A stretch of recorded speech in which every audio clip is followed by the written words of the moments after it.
Bonjour à tous et bienvenue dans ce nouvel épisode Entrée en lice. Oui, je sais, je fais des vidéos sur les Vikings avec 6 mois de retard. Mais c'était pour vous épargner ça, après la sortie de Valhalla où on a eu que ça sur YouTube.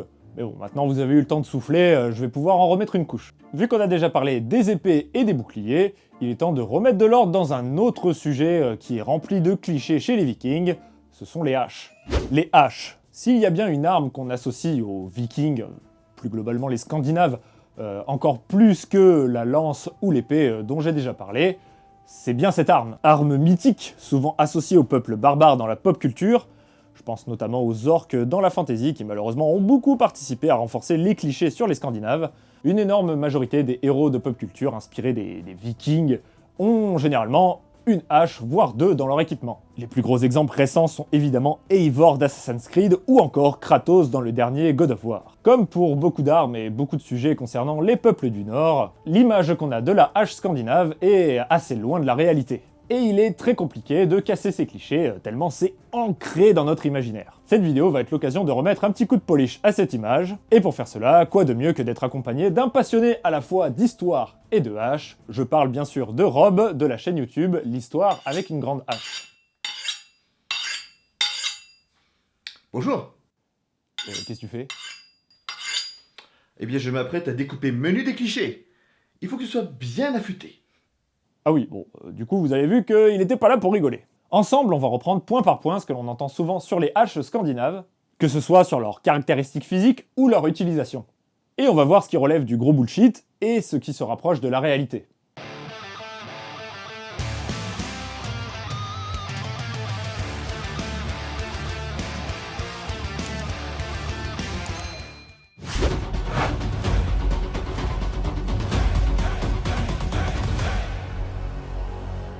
La hache, comme je vous l'ai dit dans l'introduction, c'est l'arme indissociable des peuples scandinaves. Mais est-ce que c'est vraiment justifié? Selon Régis Boyer, la hache, appelée alors Öx, est l'arme par excellence des Vikings.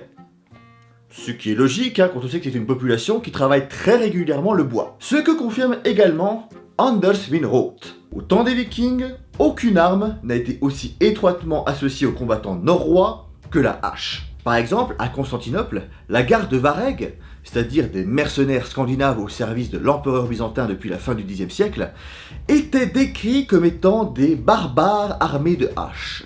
La hache était utilisée, semble-t-il, par tous les Scandinaves, que ce soit le simple guerrier ou un chef, voire même un roi. Par exemple, le poète islandais Arnor Thordarson Jarlaskald, dans son Magnus Rapa, décrit le roi de Norvège et de Danemark Magnus Ier comme se battant de cette manière. Le puissant chef se lança à l'assaut avec sa grande hache.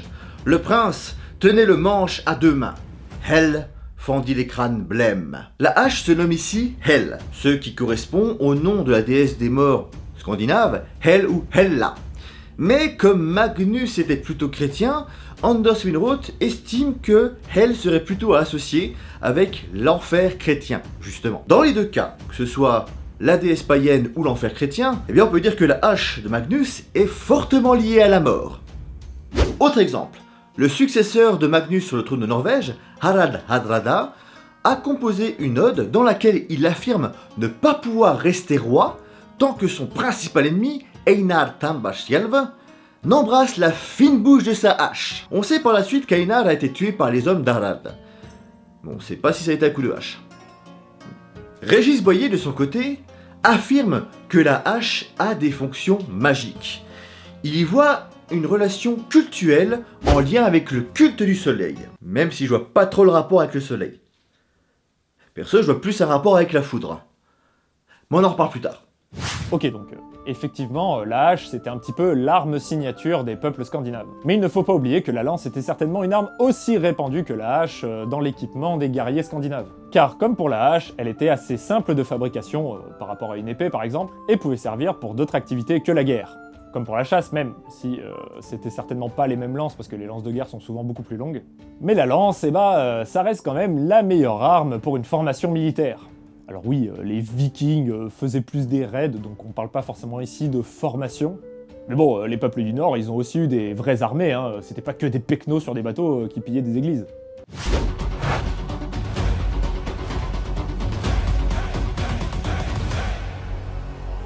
Ça, c'est certainement l'un des clichés les plus répandus, la hache à double tranchant. Mais si, vous voyez, comme Gimli dans Le Seigneur des Anneaux. Bon déjà, la première question qu'on peut se poser au-delà des peuples scandinaves, c'est est-ce que une telle arme a vraiment existé quelque part dans le monde? Eh bien, la réponse est oui. Et on retrouve des traces de ce type de hache dès le néolithique. Les haches à double tranchant, on appelle ça des bipennes, qui nous vient du latin bipennis, et non, ça ne veut pas dire double chibre, mais qui a deux plumes.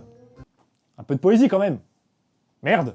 Mais très vite, on se rend compte que ce type de hache, même à l'époque, c'était déjà pas très fonctionnel. Le soin apporté à la forme des haches retrouvées, la fragilité de leur partie centrale et les décorations sur le fer laissent fortement à penser que c'était surtout des armes d'apparat et de cérémonie, mais en aucun cas une arme de guerre. Bon du coup qui était pas en fer au néolithique, hein, mais en pierre, mais bon, pour une hache on appelle ça un fer de hache, donc j'y peux rien.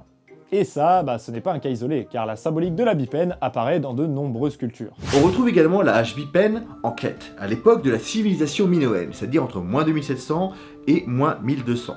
On le retrouve surtout dans le célèbre palais de Knossos. Cette hache caractéristique est ici appelée labris, et selon Walter Burkhardt, elle est associée à un personnage féminin, ici aussi plutôt à un but religieux. Alors on ne sait pas si ce personnage féminin est une prêtresse ou une déesse.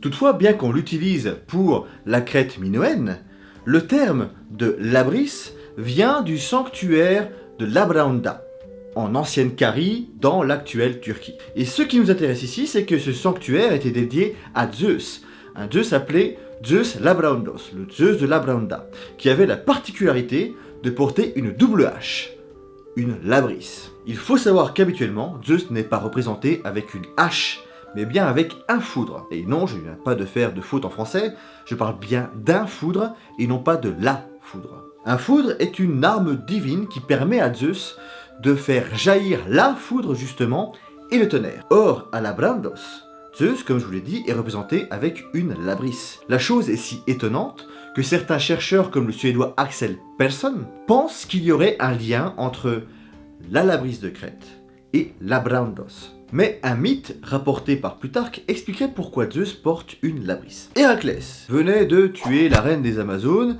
et lui avait piqué son armure et une hache à double tranchant. Puis, pour des raisons diverses, il tombe amoureux de la reine de Lydie, une certaine Omphale, à qui il va donner cette labris. Les successeurs de Omphale vont porter à leur tour la labris de façon à honorer la mémoire d'Omphale, et donc la labris va devenir un objet sacré. Jusqu'à ce qu'un certain Candole décide qu'il en avait rien à carrer de la labris, et qu'il la donne à un de ses potes. Ce qui fait qu'il y a des gens en Lydie qui vont se révolter contre lui, notamment un certain Gygès qui était très pote avec un roi voisin, le roi des Myléens, qui vivait en Carie et qui s'appelait Arcilès. Arcilès va donc en profiter pour péter la gueule à Candole et lui piquer la labris. Et quand il rentre chez lui, en Carie, il décide de faire un sanctuaire en l'honneur de Zeus. Il érige donc, en plus du temple et tout ce qui va avec pour un sanctuaire, une statue de Zeus, et dans la main de cette statue, il met la labris. Il appelle donc Zeus Labrandos, Zeus qui porte une labris, et selon Plutarque, labra, en lydien, ça signifie une hache. Et je pense pas qu'il y ait de lien avec le Labrador. Hein? Mais le Zeus Labrandos aurait une origine peut-être hittite, comme ce serait le cas pour le Zeus de Lycaenos. Et le Zeus de Lycaenos, lui, serait une divinité syncrétique, c'est-à-dire un mélange de différentes divinités, originaire de la ville de Doliké, actuelle Gaziantep en Turquie. Et dans le Zeus de Lycaenos, on retrouve les aspects du dieu perse Ahura Mazda, du dieu hittite de la foudre Tarun ou Taruna, du Baal de la région de la Commagène et de Zeus, évidemment. Son culte s'est surtout répandu dans l'Empire romain, à l'époque impériale, jusqu'au IIIe siècle après Jésus-Christ. Et la particularité de ce Zeus de Lycaenos, c'est que lui aussi, comme le Zeus de Labrandos, il porte une labris. Selon le dictionnaire critique de la mythologie de Loïc Lequellec et de Bernard Sergent, la hache peut être associée à la foudre et au tonnerre en Europe. Et là, j'émets une hypothèse toute personnelle. Donc, elle peut être fausse. Sachez-le, Zeus et Tarun, le dieu hittite de la foudre, ont une origine commune, celle des Indo-Européens. Pour faire très court, parce que c'est quand même très compliqué, Les Indo-Européens seraient une population hypothétique dont on n'a pas la preuve de leur existence. Mais beaucoup de spécialistes, historiens, linguistes ou mythologues, pensent qu'ils ont existé, car on retrouve beaucoup de points communs entre différents peuples antiques, que ce soit au niveau mythologique, religieux, culturel et linguistique. Et de ce fait, Zeus ou Tarun seraient les descendants d'un dieu du ciel indo-européen qui maniait la foudre et le tonnerre grâce à une arme. Et comme j'ai quand même pas mal digressé depuis tout à l'heure et qu'on est censé parler des Vikings, désolé, quand on parle d'un dieu du tonnerre avec une arme qui fait justement jaillir les éclairs et faire tonner le tonnerre, on pense à qui? On pense à Thor. Alors est-il possible que Thor à la base, il a peut-être pas un marteau mais une hache, voire une hache double? On ne sait pas. Dans tous les cas, que ce soit à l'époque préhistorique, à l'époque crétoise, à l'époque grecque ou encore à l'époque romaine, la hache bipène, la fameuse labris, a plutôt une signification symbolique et religieuse, et semble-t-il pas du tout guerrière. En tout cas, chez les Scandinaves, je n'ai retrouvé aucune trace d'utilisation de double hache dans un cadre guerrier. La seule chose que j'ai retrouvée, c'est la mention d'une double hache dans la saga islandaise Valaljóts. Mais encore une fois, les sagas, c'est des histoires ultra romancées qui ont été écrites bien après les événements décrits. Donc voilà, à prendre avec des grosses pincettes. Et honnêtement, pour sortir un petit peu du cadre historique et pour être plutôt dans le cadre martial, je trouve qu'une hache à double tranchant, ça n'a aucun intérêt. Sur une hache, un tranchant se suffit largement à lui-même. Et vous aurez finalement que très peu d'occasions d'utiliser le deuxième tranchant pour vous battre. Et d'ailleurs, je ne vois même pas pourquoi vous auriez besoin de le faire. Si, vous pourriez me dire que c'est utile pour mettre des coups de revers, mais c'est une chose qui n'est absolument pas pratique et pertinent de faire avec une arme d'impact comme les haches. C'est un truc qu'on voit plus régulièrement avec des armes comme les épées. Autant avec une hache d'arme, on a le mail de l'autre côté qui sert de marteau, très utile notamment sur les armures, et répond donc à un besoin différent de la hache. Mais deux fers de hache de chaque côté, autant en avoir qu'un en fait. D'autre part, je pense que l'équilibrage de l'arme serait vraiment pourri, et du fait du contrepoids de la hache, je pense que l'arme serait constamment en train de tourner entre vos mains. Pour résumer, les inconvénients qu'apporte une hache à double tranchant sont trop importantes pour profiter des quelques avantages qu'on pourrait avoir, comme les coups de revers, si tant est qu'on puisse vraiment en faire avec une hache.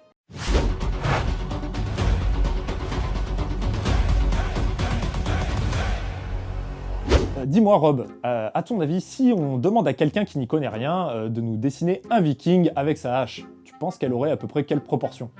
Ça donnerait ça? Oui, je pense que t'es pas loin de la réalité. Et pour illustrer ce cliché-là, j'ai eu l'aide de Pierre-Hugo Bonato, le forgeron de l'entreprise Frères de Forge. Serrurerie, métallerie, ferronnerie, taillanderie, Frères de Forge fait un petit peu de tout. Il a notamment été en Suède pendant plus d'une année pour découvrir l'art de la forge de hache de manière traditionnelle, et c'est ainsi que son projet a mûri pour en arriver à créer Frères de Forge. Il m'a gentiment prêté les deux modèles de hache que vous allez voir, et du coup, je vous invite à aller voir son travail sur son site internet qui est en description. Un grand merci à lui car ça me permet de vraiment vous illustrer pourquoi avoir des haches avec un fer immense, c'est une idée complètement conne. En effet, quand on parle de grandes haches vikings, on a souvent tendance à penser qu'elles ont cette proportion-là. Pour la petite histoire, cette hache, c'est une reproduction de la hache d'Eivor d'Assassin's Creed que Pierre-Hugo a fait et m'a gentiment prêté.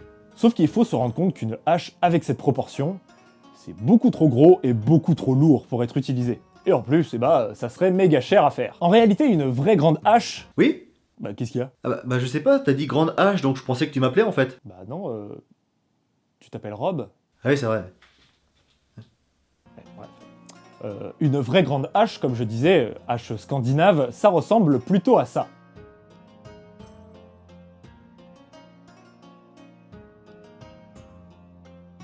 Et là, vous voyez clairement la différence au niveau de la taille. Juste pour que vous vous rendiez compte, je vous montre la différence de manipulation en faisant plus ou moins les mêmes gestes entre les deux haches, et je vous promets que pour la grosse hache, je n'en fais pas des caisses, c'est certainement moi qui manque de force, mais dans tous les cas, vous allez voir que ça n'a aucun sens. Là, on se rend compte que je suis très loin d'être à l'aise avec la hache de style Eivor. Je ne peux pas faire de mouvements rapides, ou alors il faudrait que je sois taillé comme The Rock. Et du coup, le fait d'avoir besoin d'être taillé comme The Rock, ça n'a aucun sens. Et la force d'impact que peut avoir cette hache n'apporte rien. Car une hache à deux mains plus classique suffit largement pour faire mal, même contre un homme protégé. Là, mes mouvements sont bien plus rapides, je peux aisément me servir de la hampe sans être emporté par le poids du fer de hache. Bref, l'arme est complètement optimisée pour le combat. On sait qu'il existe des manches de 2,50 m. Bon, celle-ci fait pas 2,50 m, mais c'est la hache la plus grande que j'ai chez moi. Mais en moyenne, les manches d'une hache de viking étaient plutôt de l'ordre de 70 cm. Et tous ceux qui viennent de faire des blagues graveleuses à base de manches, hein, vous allez au coin. Sans déconner, cassez-vous là.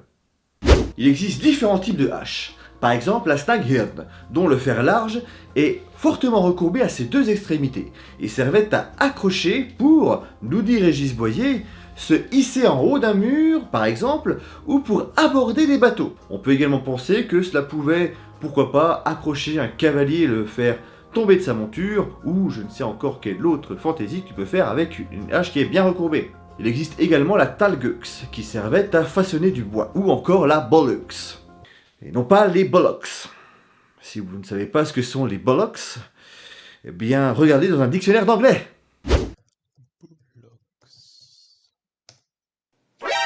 La Bollux, donc, était une grosse hache lourde, qui servait principalement à tailler des troncs d'arbres. Et surtout, on avait la Handux, dont ne se séparaient à peu près jamais les Vikings, hein, selon Régis Boyer, et qui leur servait à faire plein de trucs. Couper du bois, découper un animal, tuer quelqu'un, des trucs sympas quoi. Je crois. Même si la grande moyenne des haches scandinaves font 20 cm pour les modèles à deux mains, pour les haches plus classiques à une main, ça allait en général de 7 à 15 cm. Et figurez-vous que c'est largement suffisant pour tuer quelqu'un. Je vous montre ici un schéma de la fameuse classification des haches de Petersen, qui vous montre tous les types de haches qui ont été retrouvées par l'archéologie et utilisées par les peuples scandinaves. Il ne faut pas oublier que le but principal d'une arme, c'est d'être manipulable, rapide et efficace. Un fer de hache de 15 cm est largement suffisant pour tuer quelqu'un, et ça a le mérite d'être léger. Donc à quoi bon avoir une énorme hache beaucoup trop lourde, à part pour se la péter. Même si j'avoue que la hache d'Eivor, elle est quand même assez classe visuellement. La petite particularité aussi des Danax, donc les grandes haches à deux mains, c'est que ça montrait le statut social plutôt aisé du porteur. Parce que se battre avec une arme à deux mains sous-entend que le porteur avait la thune suffisante pour avoir les protections nécessaires pour se passer d'un bouclier. C'est-à-dire d'une armure de maille, voire lamelaire avec un casque. En fait, il n'y a bien que Roland dans la série Vikings qui est assez con pour se battre torse nu. Mais le tranchant d'une hache n'est pas la seule partie mortelle de cette arme. Le manche peut l'être tout autant. Par exemple, en 1012, des Vikings ivres tentent de convaincre l'archevêque de Canterbury, un certain Alfir, ou Alphège en français, qui était leur otage, de payer sa propre rançon avec l'or de sa cathédrale et des églises alentours. Alors je rappelle, les mecs sont bourrés, hein, ils lui balancent comme ça des petits os d'animaux dans la tronche, puis des os d'animaux un peu plus gros, hein, jusqu'à ce qu'il y en a un d'entre eux qui en a marre et qui décide d'arriver et de foutre un coup de manche comme ça derrière la nuque de l'archevêque, qui meurt sur le coup en fait. C'est con quand même. Que veux-tu? L'alcool a ses raisons que la raison ignore. C'est pas l'amour plutôt? L'alcool a ses raisons que l'amour ignore? C'est vrai, ça marche aussi dans ce sens-là. Et en ce qui concerne les haches ultra décorées comme je peux avoir là dans mon décor, eh bien, c'était pas vraiment le cas non plus. Il existe une hache retrouvée avec de superbes motifs. La hache de la tombe de Mammen, une tombe scandinave qui date de 950. Le fer de cette hache est en fer incrusté d'argent, et il montre un style typique des peuples scandinaves. Selon le site National Museet, la hache de Mammen représente sur un côté soit Yggdrasil, l'arbre monde de la mythologie nordique, soit un arbre de vie chrétien, et sur l'autre côté, soit Gulinkambi, un coq mythologique qui est au Valhalla et dont le chant est censé annoncer le Ragnarök, soit un phénix qui est un animal chrétien et symbole de renaissance. Les haches semblables à la hache de Mammen étaient réservées à une élite qui pouvait payer un artisan capable de créer une telle merveille. Donc, ce genre de hache était très peu répandu. La plupart des haches classiques, donc servant à couper du bois, à découper des animaux, à tuer des gens, elles restaient des haches classiques, justement, avec une conception très simple de leur fer. Et puis bon, je suis désolé, faut être un peu débile pour se battre avec des haches aussi belles que la hache de Mammen. Bah oui, parce que déjà t'en fous partout dessus, hein, c'est dégueulasse. Pour nettoyer, c'est chiant parce que t'as des petits interstices qu'il faut comme ça, et c'est relou, que t'as autre chose à foutre que ça, je veux dire. Ah, en plus, t'es en pleine bataille, tu dois tuer plein de gens et tout, hop, un coup de chiffon, ça part tout seul sur un truc comme ça. Alors que sur une hache de main même, tu racontes pas tout le délire qu'il faut faire. Non, parce que t'as pas le temps de, pendant 2-3 minutes, de sécher comme ceci, comme cela. T'as un mec qui arrive derrière, bon, tu peux foutre un coup de manche. Mais bon, après, faut que tu te battes quand même, t'as pas le temps de le nettoyer. Si tu nettoies pas, eh ben ça rouille. Ça rouille, ça devient dégueulasse. Donc non, c'est n'importe quoi, je me battre avec ce genre de truc. Et déjà dit, faut arrêter, faut arrêter.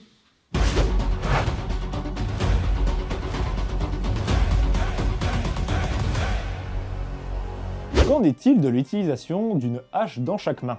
Curieusement, après avoir lu des travaux de collègues AMHE sur la présence des haches dans les sagas vikings, qui est disponible en description évidemment, on ne trouve a priori pas d'évocation de quelconque guerrier utilisant une hache dans chaque main pour se battre. Alors que pour le coup, aujourd'hui, cette combinaison d'armes est diablement répandue dans la pop culture. Il y a qu'à juste voir l'affiche d'Assassin's Creed Valhalla, où Eivor a une hache dans chaque main. On y trouve d'autres combinaisons d'armes, d'ailleurs je vous en ai vite fait parler dans les trucs what the fuck dans les sagas vikings, mais pas de mention de hache. Après, si vous voulez mon avis, je ne pense pas qu'on puisse qualifier cela d'un réel cliché qui ne soit pas historique. Certainement que c'était très loin de la norme, la preuve c'est que ce n'est même pas cité dans les sagas qui pourtant possèdent plein de fantaisie, mais je pense honnêtement que ça a forcément été utilisé à un moment donné. D'une, il y a statistiquement forcément un Gus scandinave qui possédait 2 haches dans son barda, et peut-être qu'il s'est dit tiens, si je prenais les deux pour partir à l'aventure. De deux, c'est clairement un avantage d'avoir une hache dans chaque main quand par exemple on n'a pas de bouclier, bien que ce ne soit pas aussi protecteur qu'un bouclier évidemment, mais ça peut clairement vous sauver les miches.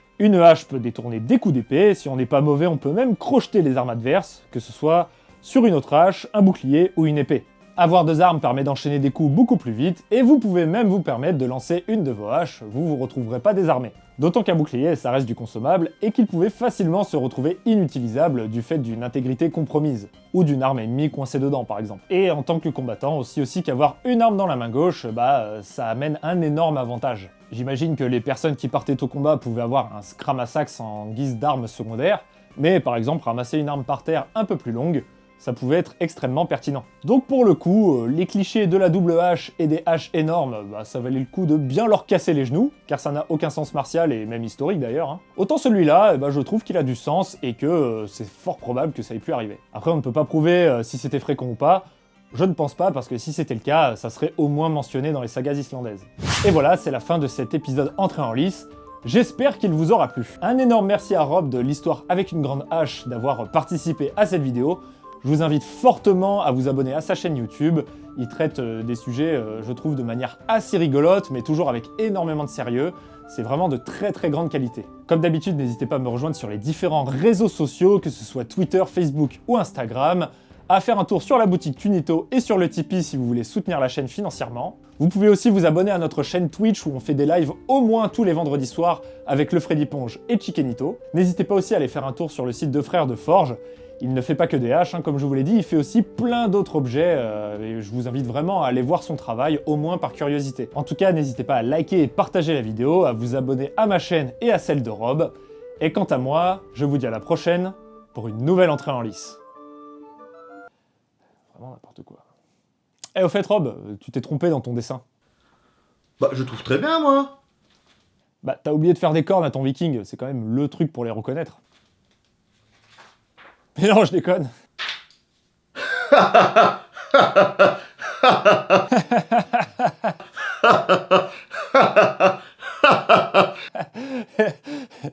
Arrête. Ok.